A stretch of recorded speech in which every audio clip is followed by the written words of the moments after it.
Good morning विद्यार्थी मित्रांनो, जय हिंद. आपण गेल्या तासाला दुपार हा पाठ अभ्यासत होतो, राजीव बर्वे यांनी लिहिलेला. या पाठामध्ये खऱ्या अर्थाने सकाळ व संध्याकाळचा अवधी हा प्रत्येकाला आवडत असतो, परंतु दुपारबद्दल एक सकारात्मक विचारश्रेणी ही आपल्या मनामध्ये नक्कीच तो अभ्यासलेल्या पाठाच्या आधारावर येत असेल. कारण दुपार ही पृथ्वीवरील प्रत्येक पशु, पक्षी, प्राणी, झाडे, माणसे, वेली ह्या सर्वांना आराम देण्याचं काम असते.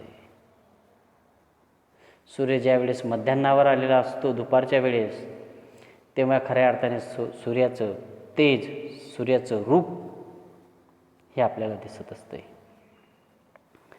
आणि खऱ्या अर्थाने दुपारच्या वेळेत जगण्याची धडपड, नवीन जीवन घडवण्याची प्रेरणा व नवनिर्मितीची उर्मी दुपारमध्येच असते हे सांगत असताना हे आपण पाठात पाहिलं.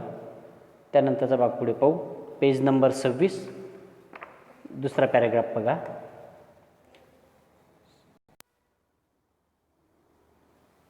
आणि ही जी काही दुपार असते ही प्रत्येकाला आराम देणारी असते.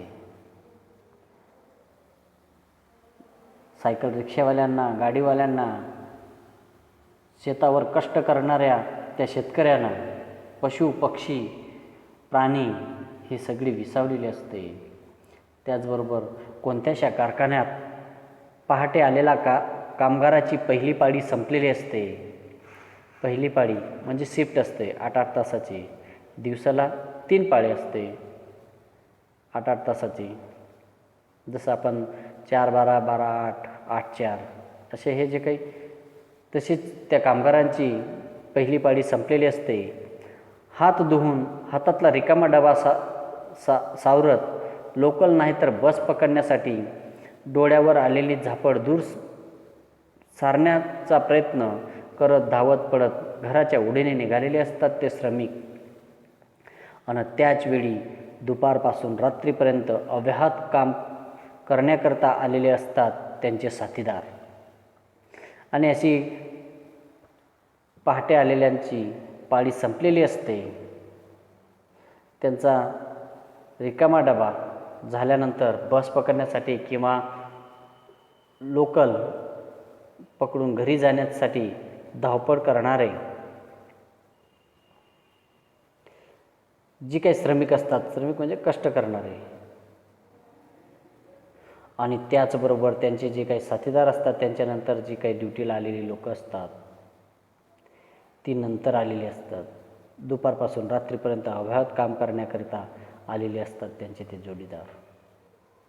धडपडणारं ते अवाढव्य मशीन थांबवायचं नसतं आणि ही सगळी कार्यशीलता कौतुकाने पाहत असते दुपार आणि कार्यरत राहण्याचा आशीर्वादही देत असते त्यांना. आणि विशेष हे जे काही शिफ्टनुसार ड्युटी असते याच्यात जे काही कार्यरत असलेलं जे काही मशीन असतं ते बंद करायचं नसतं. म्हणून पहिली शिफ्ट संपल्यानंतर दुसऱ्या शिफ्टचे लोक येत नाही तोपर्यंत पहिल्या शिफ्टचे घरी जाऊ शकत नाही. आणि मशीन हे सतत चालू असतं आणि या सगळ्या कार्य करणाऱ्यांचं कौतुकाने पाहत असते ती दुपार आणि त्यांना आशीर्वादही देत असते. एवढंच नव्हे तर मधल्या सुट्टीत वर्गातून आरडत ओरडत धूम ठोकणाऱ्या पोरांना कोण आनंद झालेला असतो या छोट्याशा सुट्टीचा. आणि आईनं काय डब्यात दिलंय याची उत्सुकता तर आता अगदी शिगेला पोहोचलेली असते. नेमका आज त्याचा आवडता डब्बा असतो आणि तो पटापट खाऊन हात धुवून वर्ग सुरू व्हायच्या राहिलेल्या थोड्या वेळात त्यानं थोडा वेळ खेळ आणि मस्तीही केलेली असते. दुपार मोठ्या गमतीनं रोज ही शाळेतल्या मधल्या सुट्टीचा आनंद घेत असते. आणि हे मुलांनासुद्धा, शाळेतल्या असलेल्या विद्यार्थ्यांना आनंद देणारी ही दुपार असते. कारण दुपारच्या वेळेसच त्यांची डबे खाण्याची सुट्टी होत असते आणि तो डबा खाण्यासाठी आईने बांधलेला आवडता पदार्थ तो खाण्यासाठी तोही उत्सुकलेला असतो. आणि पटापट तो डबा खाऊन वर्ग सुरू व्हायच्या आत म्हणजे मधली सुट्टी भरण्याच्या आत तो थोडा वेळ खेळ खेळतो, मस्ती करतो आणि ह्या सगळ्या गोष्टी रोज घडत असतात शाळेमध्ये. आणि ह्या सगळा आनंद, हा जो काही सुट्टीचा आनंद असतो, या सगळ्या गोष्टी पाहत असते ती दुपार. शहरातल्या निरनिराळ्या कार्यालयातल्या लेखनिकांचे हिशोब तपासणीसांचे लक्ष हातातल्या नाही तर भिंतीवरच्या घड्याळाकडे लागलेले असते. केव्हाचे 1:30-2 होत आहेत, पोटात भुका लागल्यात आणि जे कार्यालयात काम करणारे लेखनिक असतात, हिशोब तपासणीस असतात, या सगळ्यांचे सुद्धा लक्ष 1:30-2 वाजण्याच्या जवळपास त्या घड्याळाकडे लागलेले असतं. ते म्हणजे हातातले घड्याळ किंवा भिंतीवरचं घड्याळ. कधी 1:30-2 वाजतील आणि आम्ही जेवायला बसू. आता एवढ्यात काही नवं काम समोर न येऊ म्हणजे डबा खाता येईल थोडा निवांतपणे, असा विचार येतच जेवायची सुट्टी होते. आणि मनात एक विचार असतो की अशा आता सुट्टी होण्याच्या वेळेत एखादं काम जर नाही आलं तर आरामाने डबा खाता येईल. आणि अशातच जेवायची सुट्टी होते. संगणक काही मिनिटाकरिता बंद होतात आणि सहकार्याशी जीवाभावाच्या गप्पा मारत, सुखदुःख शेअर करत करत ताजेतवाने होण्याकरिता, पोटाला आधार देण्यासाठी एकमेकांच्या डब्यातल्या पदार्थांचीही थोडीशी चव चाखत एखादं कार्यालय काही मिनिटाकरिता कसं शांत शांत झालेलं असतं. जेवणाची सुट्टी संपते आणि संगणक सुरू होतात. आणि खऱ्या अर्थाने असे एकमेकांचे डब्यातले पदार्थ खाता खाता त्या कार्यालयातील लोकांचा तो आनंद असतो. ते एकमेकांचे सुखदुःख एकमेकांशी सांगत असतात आणि पोटाला आधार मिळवण्यासाठी एकमेकांचे डब्यातले पदार्थ ते खात असतात. आणि अशाच वेळेस ते कार्यालय शांत झालेलं असतं थोड्या वेळाकरिता.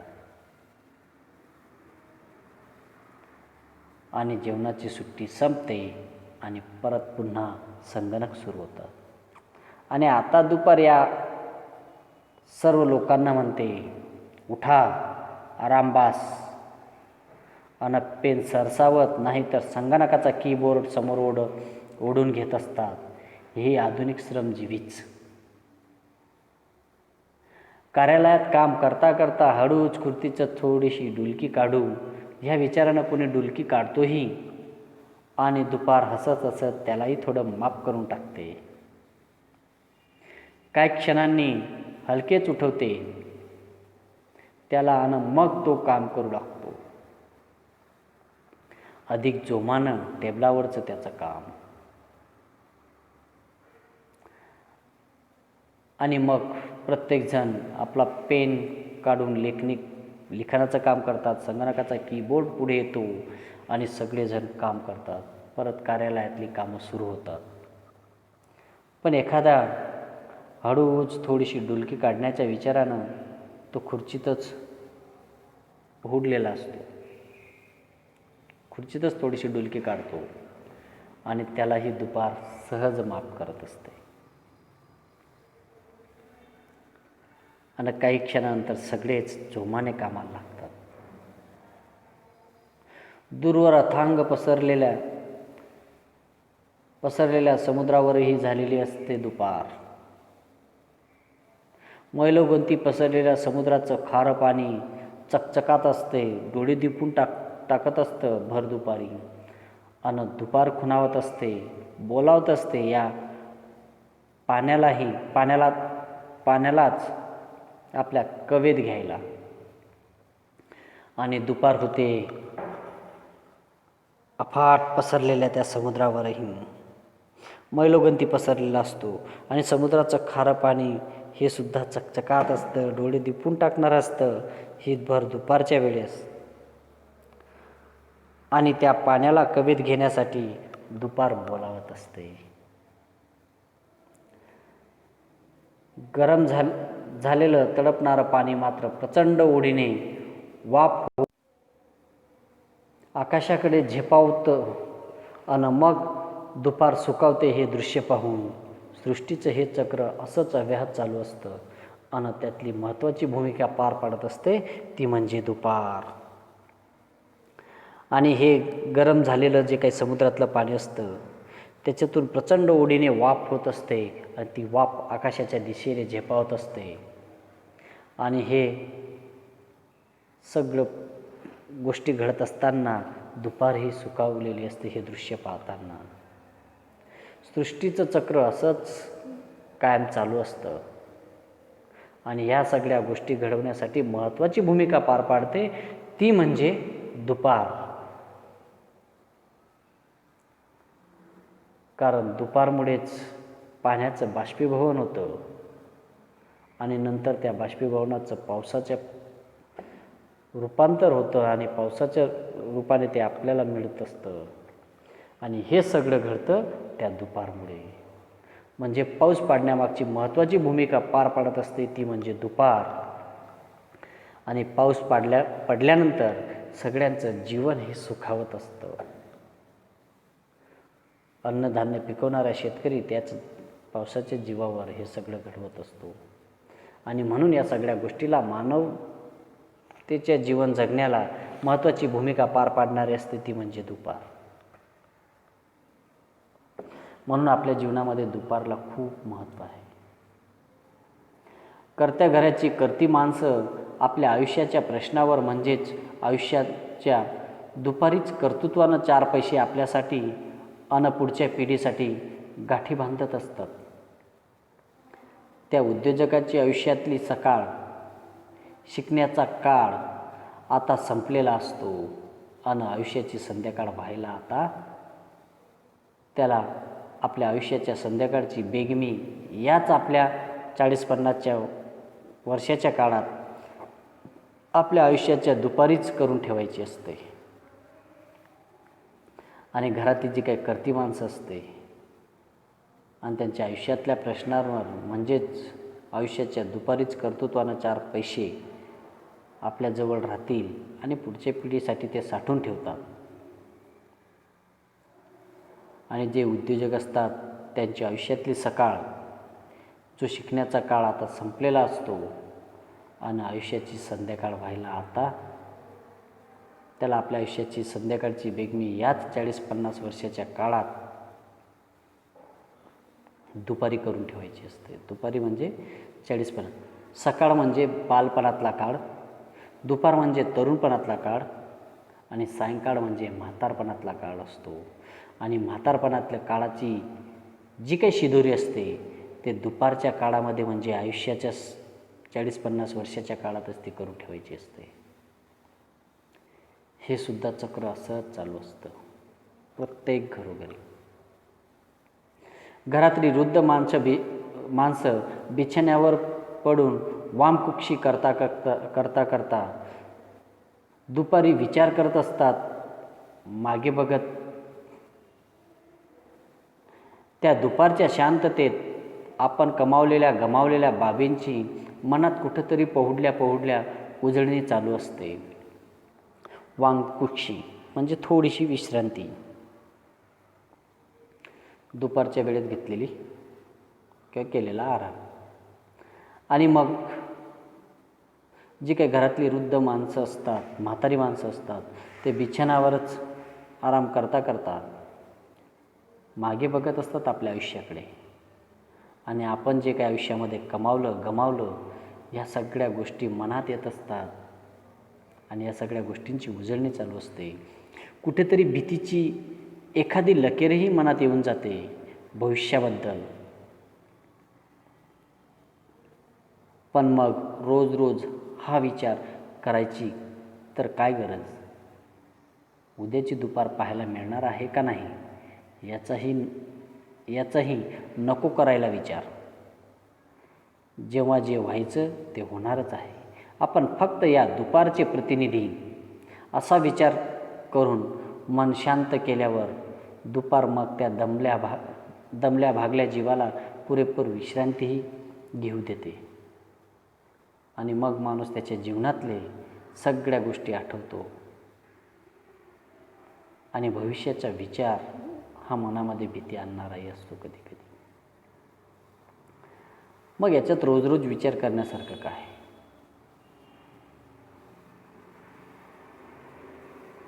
कारण उद्याची दुपार पाहायला मिळणार आहे किंवा नाही याचाही विचार करायला नको आहे. जे व्हायचं ते घडणारच आहे. आपण फक्त या दुपारचे प्रतिनिधी आहोत.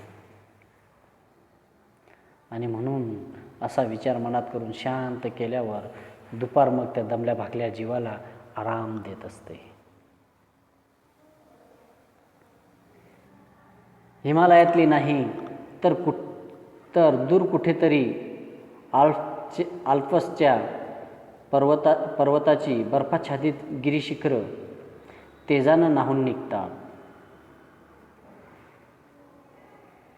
हिमालयातली नाहीतर कुठल्या तरी आल्प्स पर्वताची बर्फाच्छादित जे काही गिरीशिखरं असतात ते सुद्धा या दुपारच्या वेळेत तेजानं न्हाऊन निघतात. कारण दुपारच्या काहिलीनं सुरू होते विघटन. एक निराळंच काम दुपार करत असते आणि या बर्फाच्छादित शिखरांचं मग विघटन व्हायला सुरुवात होते. समुद्राच्या पाण्याची वाफ आणि आता डोंगरावरच्या बर्फाचं परत पाणी जणू दुपारच्या रौद्ररूपाचं अचंबित होऊन डौलदार गिरीशिखरं धापा टाकू लागतात. अन प्रसवू लागतो तो डोंगर माथ्यावरून थेंबा थेंबाच्या रूपानं खाली धरतीकडे. सगळीकडून येणाऱ्या या पाण्याचा मग ओहोळातून पुढे नदीला मिळते ते पाणी अन पावसाचा थेंबही न पडता ही जादूगार दुपार दुथडी भरून धावायला लावते या त्या नदीला. आणि नदीला जेव्हा पाणी येतं तेव्हा शेतकरी सुखावतो. गहू नाही तर तांदळाचं आता दाणेदार पीक येईल म्हणून धन्यवाद देतो. दुपारानं आपलं काम चोख बजावलेलं असतं. आणि हे दुपारमुळे ते बर्फाच्छादित जी काही शिखरं असतात त्याचं पाण्यात रूपांतर होतं आणि त्याचं रूपांतर ओहोळातून पुढे नदीत रूपांतर होतं. आणि नदी जेव्हा दुथडी व्हायला लागते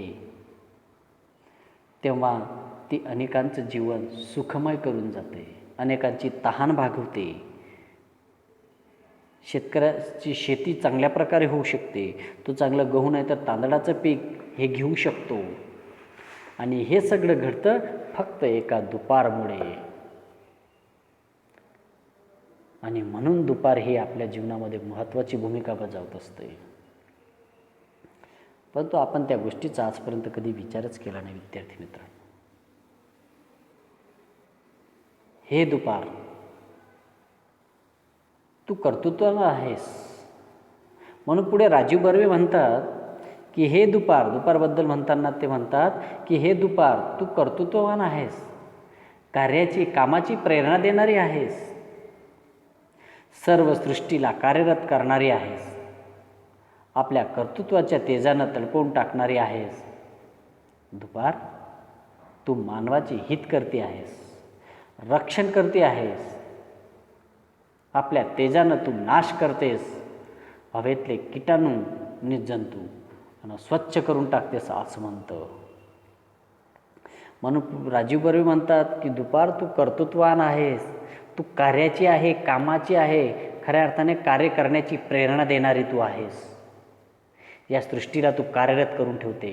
म्हणून दुपारी आराम केल्यानंतर माणूस उत्साहाने कामाला लागतो आणि तुझ्या कर्तृत्वानं तेजानं तडपून टाकते या भूतलाला, या पृथ्वीला.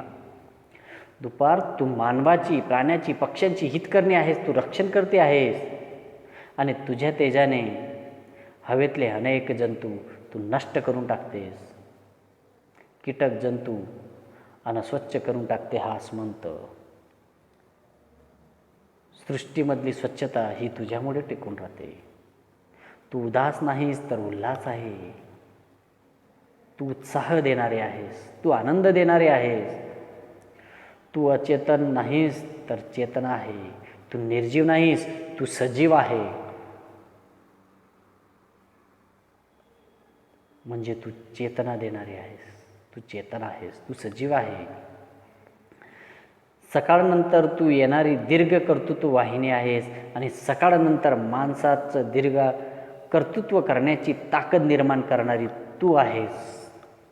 सृष्टीला कार्यप्रणव करण्याची विलक्षण शक्ती तुझ्यात आहे आणि सृष्टीला कार्य करण्याची ताकद या सृष्टीमध्ये निर्माण करणारी तू एक शक्ती आहेस.